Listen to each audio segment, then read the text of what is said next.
Hello' বন্ধু-বান্ধৱীসকল আশা কৰোঁ সকলোৰে খবৰ ভাল। আপোনালোকৰ মাজলৈ আকৌ এটা নতুন জব আপডেট লৈ আহিছোঁ। ভাৰতীয় বায়ুসেনা বিভাগৰ চাকৰি ইণ্ডিয়ান এয়াৰফ'ৰ্চ ৰিক্ৰুটমেণ্ট 2500টা পদ মুকলি কৰা হৈছে ভাৰতীয় বায়ুসেনাৰ ফালৰ পৰা। আপোনালোকে দৰমহা লাভ কৰিব প্ৰতি মাহে 30,000 টকাকৈ। আকৌ কৈ দিছোঁ, ভাৰতীয় বায়ুসেনা বিভাগৰ চাকৰি 2500টা পদ মুকলি কৰা হৈছে। ভালেকেইটা পদ মুকলি কৰা হৈছে। আপোনালোকে এই সুযোগ আৰু সুবিধাটো অতি সোনকালে গ্ৰহণ কৰিব। Indian air force recruitment 2025 eligibility 2500 Agniveer বায়ু পোষ্ট। ভাৰতীয় বায়ুসেনাৰ ফালৰ পৰা মুকলি হৈছে 2500টা পদ। বৃহৎ সুযোগ আৰু বৃহৎ সুবিধা। আপোনালোকে যিমান পাৰে অতি সোনকালে এই পদকেইটাৰ কাৰণে আবেদন কৰি ল'ব। আৰু যিহেতু বৃহৎ এটা পোষ্ট ভেকেঞ্চি মুকলি হৈছে, আপোনালোকে যিমান পাৰে অতি সোনকালে এই সুযোগ আৰু সুবিধাটো গ্ৰহণ কৰিব বুলি মই ভাবিছোঁ। যিমান পাৰে অতি সোনকালে এই পদকেইটাৰ কাৰণে আবেদন কৰি ল'ব। Indian air force recruitment 2025 the joint Indian Air Force has released the latest notification for the recruitment of 2500 post of Agniveer Vayu vacancy. ঠিক আছে, ভাৰতীয় বায়ুসেনাৰ ফালৰ পৰা মুকলি হৈছে 2500টা পদ অগ্নিবীৰ বায়ু ভেকেঞ্চি হয়। Eligible candidate can apply for the Indian air force recruitment 2025-26 from the official website careers.airforce.nic.in starting from 11 July 2025। যিসকল প্ৰাৰ্থী এলিজিবল হয়, সেইসকল প্ৰাৰ্থীয়ে আবেদন কৰিব পাৰিব। আৰু যিটো অফিচিয়েল ৱেবছাইট দিছে career.airforce.nic.in, এই অফিচিয়েল ৱেবছাইটত গৈ আপোনালোকে অনলাইন যোগে আবেদন কৰিব লাগিব। আৰু ষ্টাৰ্টিং ডেটটো হৈছে 11 জুলাই 2025। ঠিক আছে, 11 তাৰিখৰ পৰা আবেদন প্ৰক্ৰিয়া আৰম্ভ হৈ গৈছে। All details related to Indian air force recruitment 2025 are given below. Indian air force recruitment 2025 overview. Name of organisation join Indian air force. ঠিক আছে, ইণ্ডিয়ান এয়াৰফ'ৰ্চ হ'ল নেম অফ অৰ্গেনাইজেশ্যন। বৃহৎ পদ মুকলি হৈছে। লাষ্ট ডেট দিয়া হৈছে 31 তাৰিখ 7 মাহ 2025। ঠিক আছে, ষ্টাৰ্টিং ডেটা আছিল 11 জুলাই আৰু লাষ্ট ডেট দিয়া হৈছে 31 জুলাই। আৰু টোটেল ভেকেঞ্চি মুকলি হৈছে 2500টা পদ। Name of the post Indian air force Agniveer. ঠিক আছে, আৰু মোড অফ এপ্লিকেশ্যন অনলাইন। আপোনালোকে অনলাইন যোগে আবেদন কৰিব লাগিব। কেটেগৰী এয়াৰফ'ৰ্চ অগ্নিপাথ চিমছ যোজনা। ঠিক আছে, যিমান পাৰে অতি সোনকালে আপোনালোকে আবেদন কৰিব। লাষ্ট ডেট যিহেতু দিয়া আছে 31 তাৰিখ 7 মাহ 2025। আৰু টোটেল ভেকেঞ্চি মুকলি হৈছে 2500টা পদ আৰু ইণ্ডিয়ান এয়াৰফ'ৰ্চৰ ফালৰ পৰা মুকলি কৰা হৈছে। ঠিক আছে, মোড অফ এপ্লিকেশ্যন অনলাইন যোগে আপোনালোকে এই পদকেইটাৰ কাৰণে আবেদন কৰিব লাগিব। ঠিক আছে, 2500টা পদ ভাৰতীয় বায়ুসেনাৰ ফালৰ পৰা মুকলি কৰা হৈছে। জব লোকেশ্যন দিছে ইয়াত অল ইণ্ডিয়া। সকলোৱে আবেদন কৰিব পাৰিব, মেল ফিমেল বুলি কোনো কথা নাই। ঠিক আছে, সকলো কেণ্ডিডেটে আবেদন কৰিব পাৰিব। মেলো আবেদন কৰিব পাৰিব, ফিমেলো আবেদন কৰিব পাৰিব। আৰু যিটো অফিচিয়েল ৱেবছাইট দিছে career.airforce.nic.in, এই অফিচিয়েল ৱেবছাইটত গৈ আপোনালোকে অনলাইন যোগে আবেদন কৰিব লাগিব। ঠিক আছে, তাৰপিছত Indian air force recruitment 2025 vacancy details. Name of the post Indian air force Agniveer. None of the post 2500 post. তাৰপিছত এডাপ্ট নাম্বাৰ এইটো দিছে। আৰু চেলাৰী আপোনালোকে ইয়াত দিছে, চেলাৰীটো লাভ কৰিব 30,000 টকাকৈ 30,000 পাৰ মান্থ। ঠিক আছে, ভালে এটা সুযোগ হয়। আপোনালোকে যিমান পাৰে অতি সোনকালে এই সুযোগ আৰু সুবিধাটো গ্ৰহণ কৰিব। ইণ্ডিয়ান এয়াৰফ'ৰ্চৰ চাকৰি হয়, যিসকল প্ৰাৰ্থীয়ে ভাৰতীয় বায়ুসেনাত চাকৰি কৰিম বুলি ভাবি আছে, সেইসকল প্ৰাৰ্থীয়ে আবেদন কৰিব পাৰে।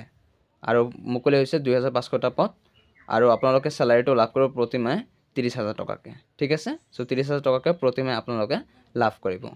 এলিজিবিলিটি ক্ৰাইটেৰিয়া, এজ লিমিট কিমান লাগিব আপোনালোকৰ এই পদকেইটাৰ কাৰণে।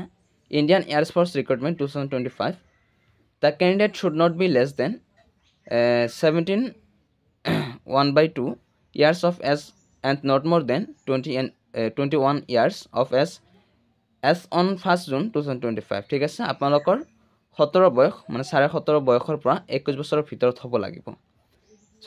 যিসকল প্ৰাৰ্থীয়ে 17 পৰা 21 বছৰৰ ভিতৰত আছে, সেইসকল প্ৰাৰ্থীয়ে আবেদন কৰিব পাৰিব।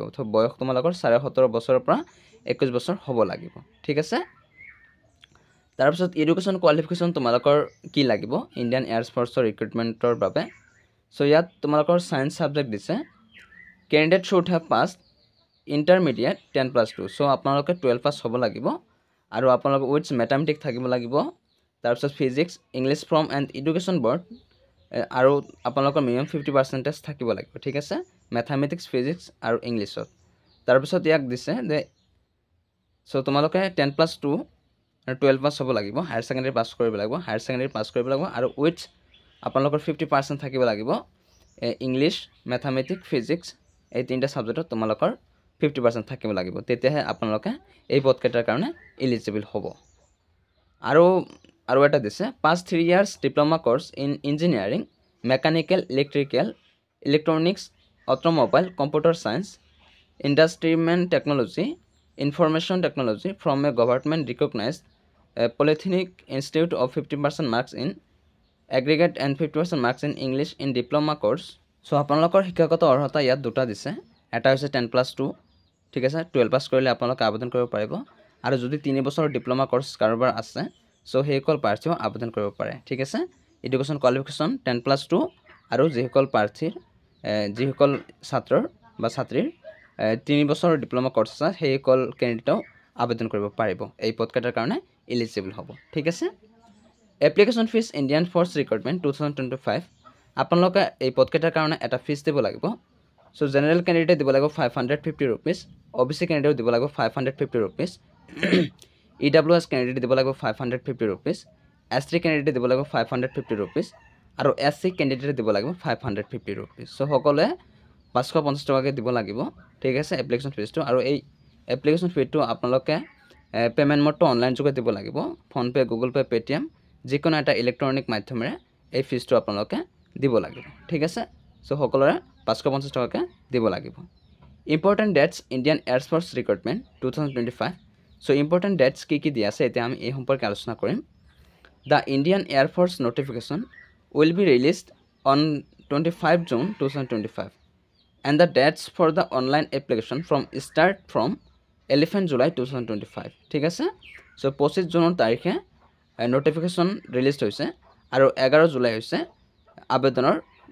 আবেদন প্ৰক্ৰিয়া কৰিব পাৰিব আপোনালোকে 11 জুলাই তাৰিখৰ পৰা ঠিক আছে starting from 11 July 2025 আৰু আপোনালোকৰ ইয়াত লাষ্ট ডেটটো দিয়া হৈছে 31 জুলাই 2025 ঠিক আছে সো 11 জুলাইৰ পৰা আৰম্ভ আৰু 31 জুলাইৰ ভিতৰত আপোনালোকে আবেদন কৰিব পাৰিব 31 জুলাই হৈছে last date important dates notification release date 25/6/2025 ঠিক আছে 25 তাৰিখে নোটিফিকেশন ৰিলিজ হৈছে আৰু starting date of apply online so 11 তাৰিখ 7/2025 ঠিক আছে এটো স্টাৰ্টিং ডেট আপোনালোকে আবেদন কৰিব পাৰিব closing date of apply online 31 তাৰিখ 7/2025 ঠিক আছে আপোনালোকৰ লাষ্ট ডেটটো হৈছে 31 তাৰিখ 7/2025 আৰু এডমিট কাৰ্ড ৰিলিজ ডেট 23 তাৰিখ 9/2025 ঠিক আছে 23 তাৰিখ 9 23 তাৰিখে আপোনালোকে এডমিট কাৰ্ড পাব ঠিক আছে ৰিলিজ দিব তাৰপিছত Indian air force exam date exam হ'ব আপোনালোকৰ 25 তাৰিখ 9/2025 আৰু